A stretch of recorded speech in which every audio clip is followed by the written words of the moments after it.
Nurses at the Children's Ward of the Upper West Regional Hospital have expressed concern over the lack of insecticide mosquito nets at the ward. The nurses say the absence of these nets make it difficult for them to completely treat the children who come to the ward with malaria cases. One of the nurses, Isaac Biajo, made the revelation when the Night of St. John's International donated some items to the hospital. Rafik Salam reports from Wa. Most patients who visited the Upper West Regional Hospital and other health facilities in the Upper West region are often diagnosed to be having malaria.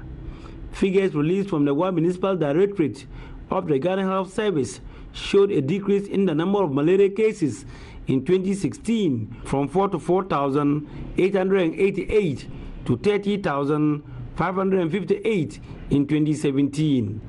Despite the decrease in figures, most of the children sent to the Children's Ward of the Upper West Regional Hospital for medical treatment are diagnosed to be having malaria. Children who are admitted at the ward sleep in beds that are without mosquito nets, a situation which is a major concern for the nurses at the Children's Ward of the hospital. Isaac Biaju is one of the nurses at the ward. The patients can get back malaria. They will be treated, but you don't know. You may come to treat malaria and later send malaria back home. But look at our beds that are supposed to have net, but there is no net, and you are seeing it. So there are a lot we need. I would say maybe any other concerned person can help us get it. Already concerned about the plight of these children at the ward, members of the Night of St. John's International, Our Lady of Fatima Auxiliary number 732 visited the hospital to donate confectionaries, foods and toiletries to the children at the ward. Madam Martina Kupiel is the leader of the group. I want to share with them because we are almost entering the Lent season, which is a sharing season. So I want to share with the children first. Our work plan, we have a program to visit the hospitals. And today we started with the Children's Ward just to donate our widow's mites. Since the children are our future leaders and these are sick, we need to support them to let them feel that we are concerned about them. Reporting for JoyNews, Rafik Salam. Wow.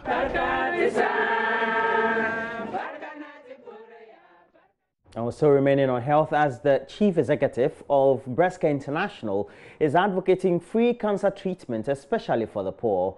Dr. Beatrice Rafiadai believes traditional and social media should be utilized to improve awareness and also mobilize funds for such schemes. She was speaking in Kumasi to mark World Cancer Day. Love FM's Kwesi Debra reports. Vivian Jessie Safo has survived cancer for 13 years. Her family history suggests a sibling and cousin had been victims of the disease. 59-year-old Mrs. Jessie Safo was lucky to have been diagnosed of cancer at an early age for treatment. A lump in the breast was successfully removed. I did the necessary tests and it showed I had breast cancer, and the cells in my breast at that time was fantastic, 70%. Cancer cells in my blood. I went for the operation before the chemotherapy, before the radiotherapy, and I keep on going for mammogram every year. 40-year-old Joyce Edu, on the other hand, had no such support. Her husband abandoned her as a result. Late treatment meant she lost one of her breasts. I went to sleep at a prayer camp, she says. I resorted to herbal drugs to treat the cancer, and this resulted in the enlargement of my breast, and I finally ended up at the hospital.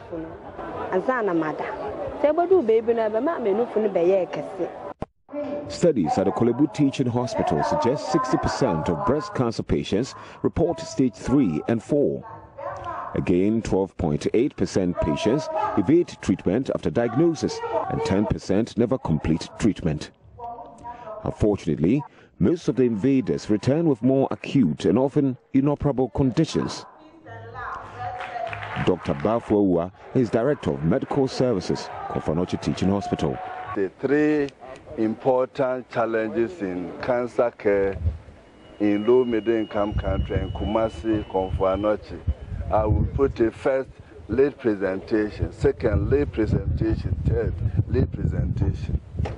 People come late, and at that time, there's little one can do for them. Breast Care International is collaborating with Peace and Love Hospitals on an initiative to save millions of lives. It's known as One Ghana City to save a breast and a life. Dr. Beatrice Riafiade is founder and president. We are just asking people to donate, and this donation is going to treat women who come early. So if a woman comes to the hospital early with breast cancer, she will be treated for free.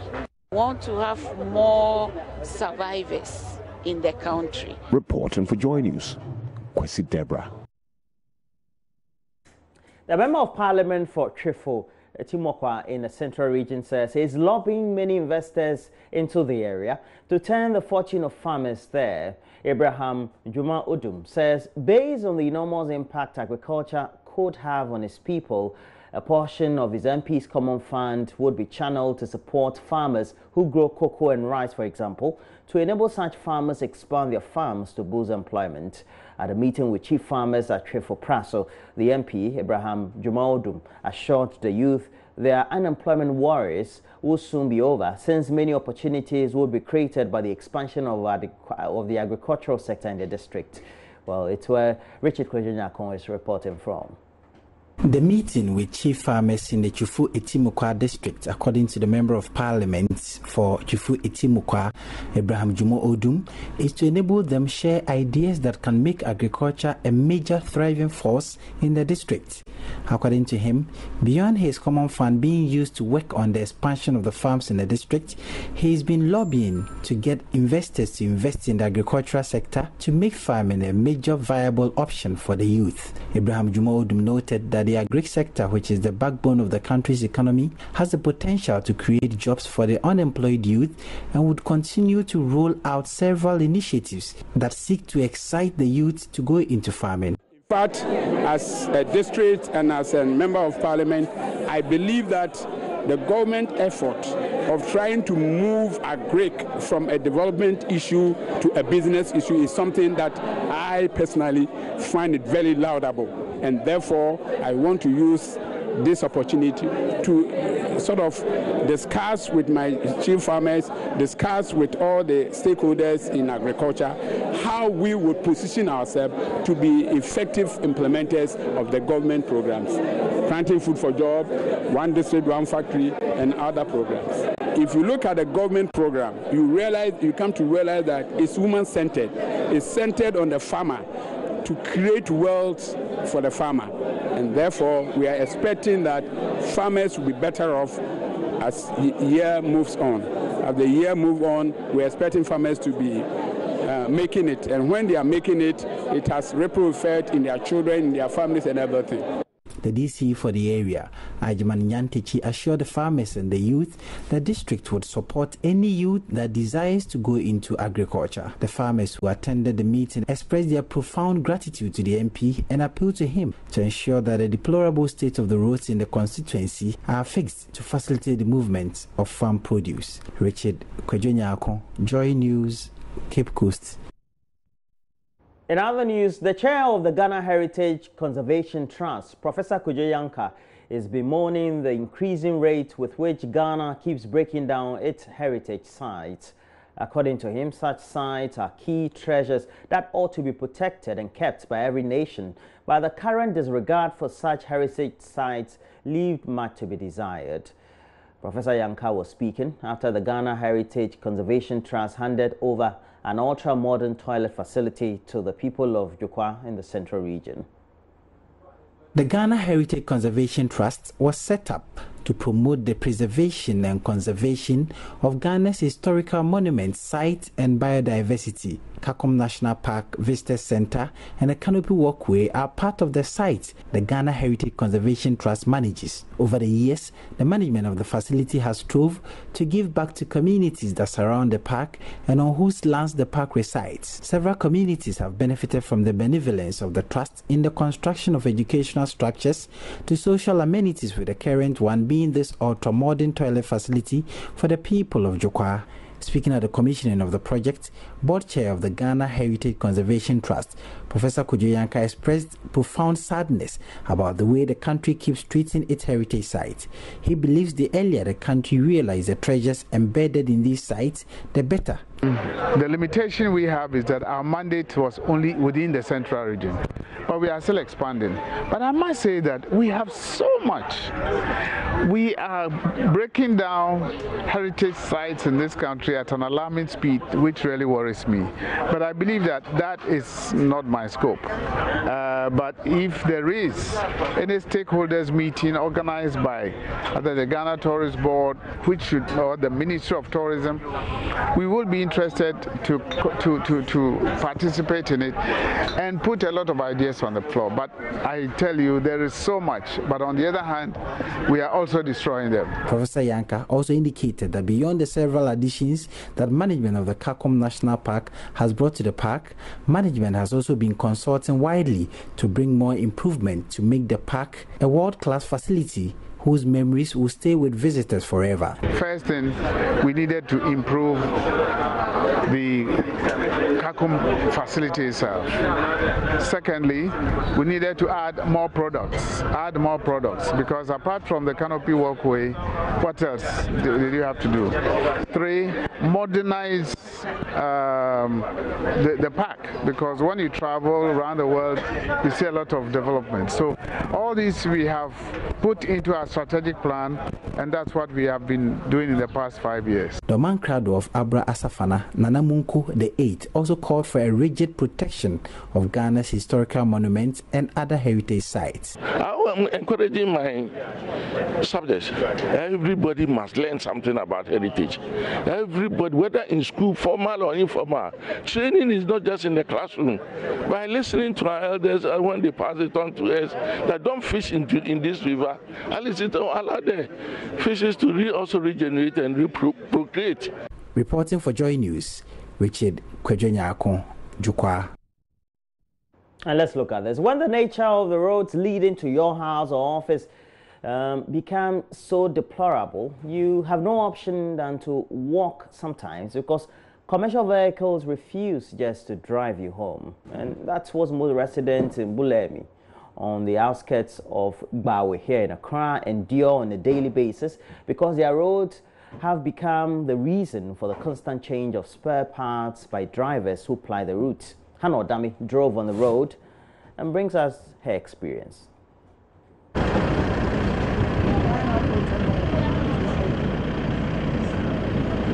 This is the kind of road that residents here have been forced to use as entrance to their homes.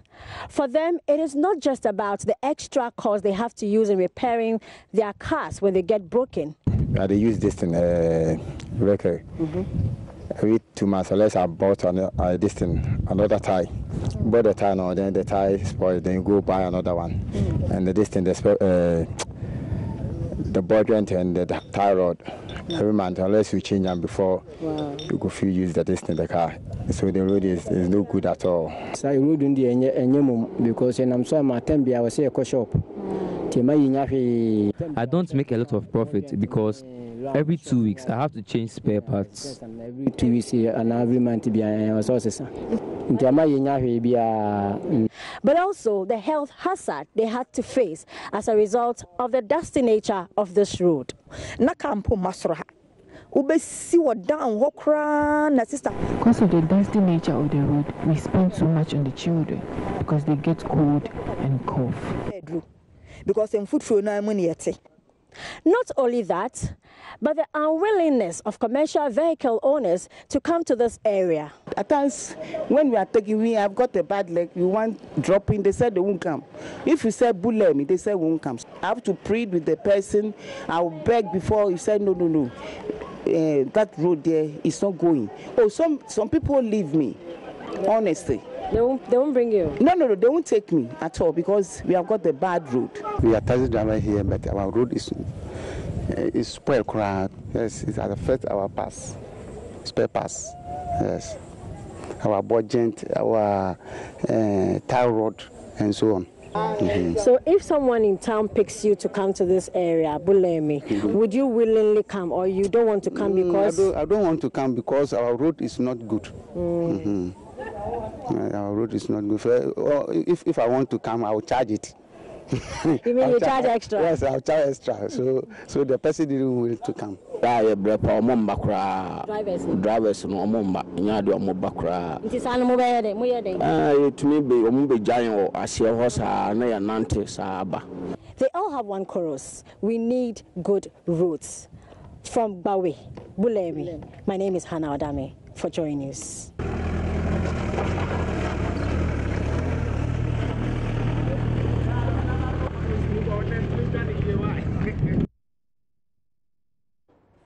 The Auditor General, Daniel Domolevo, is threatening to block the salaries of civil servants who refuse to cooperate with his office when he requests for documents. He says his office has also requested for prosecutorial powers from the Attorney General to enable them take on agencies and officials who are found to have flouted the law. At a news conference on Monday, Mr. Domolevo explained why his office has rejected some 5.4 billion Ghana cedis in payment and outstanding obligations for goods and services supplied to government agencies. There's more in the following report. The exercise was carried out by the Auditor General with the aim of unraveling which government debts were genuine. Mr. Domolevo explains of the 11 billion cedis put in as claims by various ministries, departments and agencies, 5.4 billion cedis was not approved. He says those who have already been paid amounts that have now been rejected would have to refund, whilst government has been directed not to pay the rest. You will have seen that I've activated my constitutional authority under Article 187, Clause 7B. By activation of that clause, what I mean is I've disallowed all expenditures that were labeled rejected in the report. And according to Clause 9 of Article 187, before those payments can be done, it means it must go to the High Court for the High Court to turn my decision. And I've sounded a warning in the report that whoever authorized the payment, whoever effect the payment, and whoever received the payment, they are all candidates of surcharge. Agencies that had huge sums of claims rejected included the Ministry of Education, where an amount of 1 billion cedis was turned down. The same amount was rejected under the Ministry of Health, while the Electoral Commission's claims of 293 million cedis did not receive approval. Mr. Domolevo urged the government to prosecute individuals complicit in acts of fraud that had led to the demand for payment.